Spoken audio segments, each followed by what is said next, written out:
Alright, hey everybody, welcome back to another Unturned video. In today's video, we're going to go over the new Arid update. Basically, there's a new map, which is Arid Plus, which has a lot of new additions, changes, weapons, new vehicles, new locations, a lot of quality of life changes, and I'm going to show you guys a few of them. If you guys enjoyed this video and want to see more, make sure to drop a like. Let's try to reach 200 likes, and subscribe if it is your first time here. In the last video, I announced the mythical giveaway, and this is the winner. If you're watching, please join my Discord, which will be linked in the description below. And today, we're going to roll another one, which is a radioactive propeller head. If you guys want to win this, make sure that you have liked, subscribe, and comment something below. Channel members also have a higher chance of winning this mythical.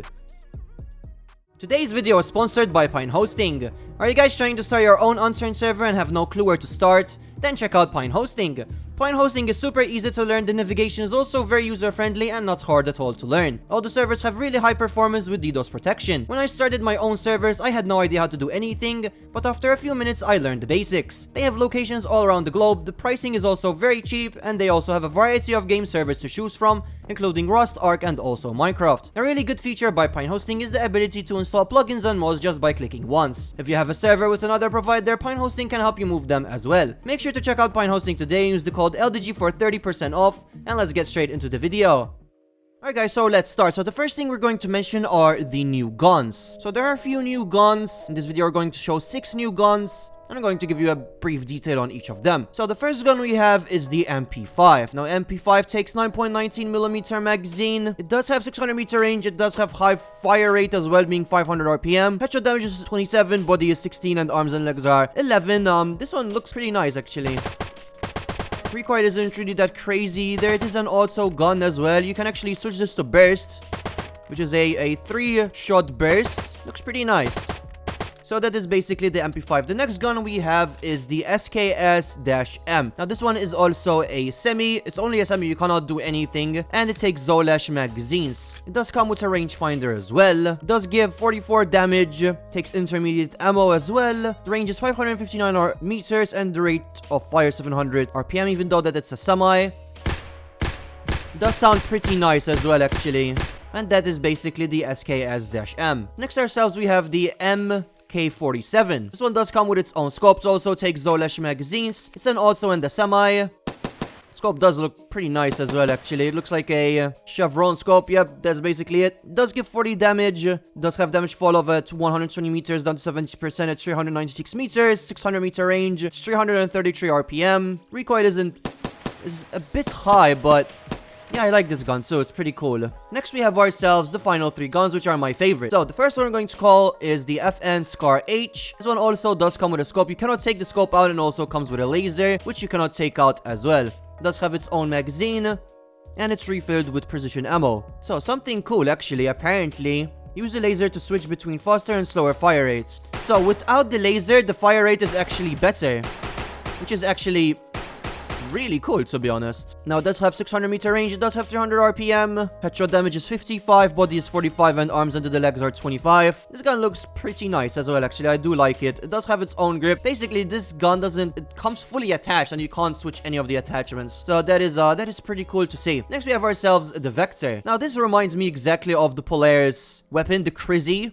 I think it looks exactly the same. And originally the Crizzy was actually called a Vector on Polaris, so that's like a little Easter egg as well. Now it does give 16 damage, it takes pistol ammunition, which is 9.19mm magazines. You can put tacticals in it. It does have damage fall of at 96 meters down to 60% at 300 meters. It does have 600 meter range, which is actually quite high. It shoots so fast. It does have 750 RPM. Headshot damage is quite low though, only 17, body is 12, and arms under the legs are 6. So it is a very weak gun, but it is so fast, it's crazy how fast it is. So that is the Vector. And finally we have ourselves the Golden Nemesis, which in my opinion is the best gun of this new Arid Plus. It does give 100 damage, it is a very powerful sniper rifle. It does take Golden Nemesis magazines, 600 meter range. It has its own Golden Nemesis 8x scope, and it also has a rangefinder. The headshot damage is 144, body is 70, and arms to the legs are 70. And if you shoot someone with this, they will always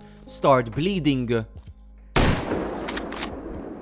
But basically that is the Golden Nemesis. So now I'm going to show you guys the new vehicle. There is one new vehicle, which is the T-34. Now the only location you can get this is the abandoned military base. We will check it out later on as well. It does hold 5 people in it, and the second seat it has obviously a cannon Now, something interesting is that this tank uses multiple shells. So, it obviously uses the tank shell. So, these are the different shells. Obviously, first we have ourselves the tank shell, then there's the ruby tank projectile and the cobalt tank projectile. But basically, these are the shells. I'm really a fan of it, that you can actually get yourself different shells. So cool. It's actually quite a fast vehicle too. Pretty sure it reaches like 60 kilometers per hour, yeah. So the next section we're going to go over are the new locations. There are a few new locations. There's a Fort Canal Dead Zone, there's the abandoned military base, and there's the excavator. So let's start. With the excavator quarry. The excavator quarry is basically how Rust excavator is. You would need to put diesel into it, and from there you would be able to mine multiple items. You would be able to get yourself metal ore, sulfur, adamantine, and amethyst. We'll be talking about amethyst later on.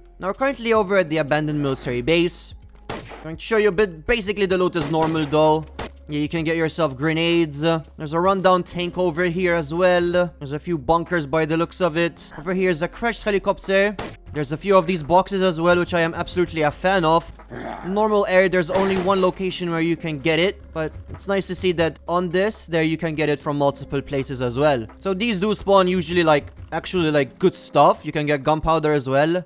Okay, and now let's go to the Fort Canal mine. So basically, around Fort Canal, there are multiple mine entrances, which one of them I am actually very close to. So for these mines, they are literally right under Fort Canal. Obviously, you would need full biohazard outfit and the arid gas mask. But if you go down, it's completely a new location. You can also mine on the way. There, we just got metal ore from this one. I'm pretty sure you can get adamantium as well. I think it depends from which one you enter. Yeah, and we're gonna need night vision as well, actually, when we're down here. Actually, maybe not. There, we already got ourselves a tank shell. There's an AP shell over here too. The deeper you go down, yeah, we're starting to see the zombies. Maybe I should actually get myself night vision. Yeah, we're getting ourselves these armor crates, which I will want to show you as well. There's diesel canister, which is important for the excavator. High tier weapon case right over here. Yeah, there are quite a lot of zombies. Obviously, I have made myself higher loot than normal, so that I can show you guys what kind of loot you can get. You can get a lot of these cases, actually. There's actually a bunch of these cases. Obviously, over here, we're getting ourselves the high tier, but there's ones, for example, only you can get in AG-19. There's ones you can also get in normal military locations. Oh, what is that?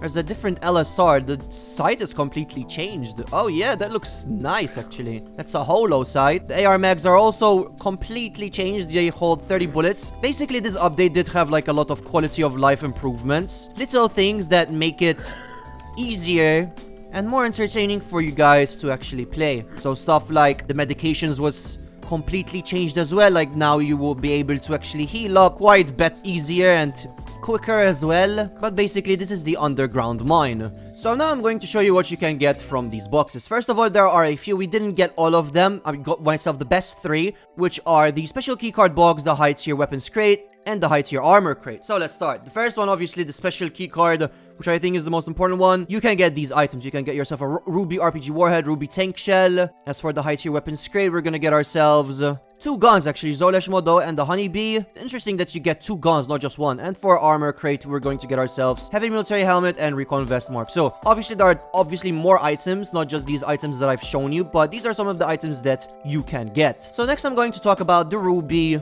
and the amethyst. So in order to actually get yourself the amethyst shards, amethyst crystal, they're obviously found in Fort Canal. Now, ruby is exclusively to Fort Canal. That's only how you get them. As for amethyst, you can get them from Fort Canal, mining treasure, which you would be able to find when you mine, beacon of the horde or industrial beacon, and sometimes in AG as well. Now, in order to actually unlock these, you would need to complete some quests, which are very simple. The quests were also reworked. So, for example, the marking flare quest is gone, and instead there are quests where you just need to find items like CW keys, stack of items, and in order to unlock them, you would need to talk to this guy. Over here are the items that you need for the quests. There's a quest where you can also get yourself a distress beacon, which is actually quite nice. But basically, you would just need to get these. You would be able to sell all of these items as well.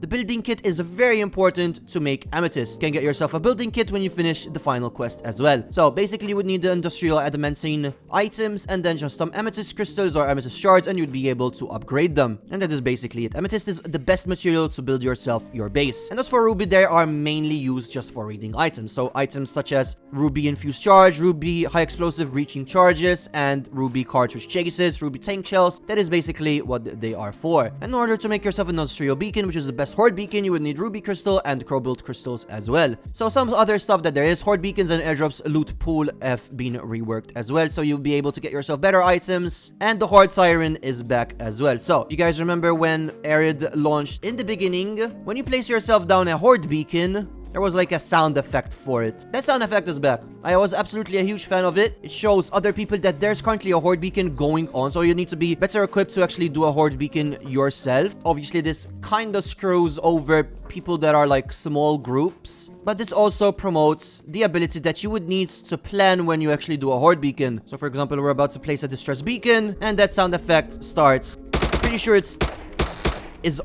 I'm pretty sure it takes the whole time until the Horde Beacon is actually over. Yeah, so we go a bit further away. We're currently not there. We can be able to hear it. And you can still hear it even though you're still far away.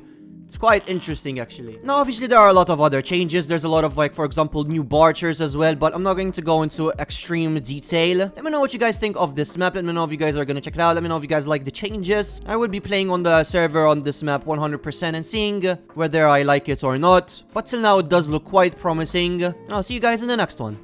Bye.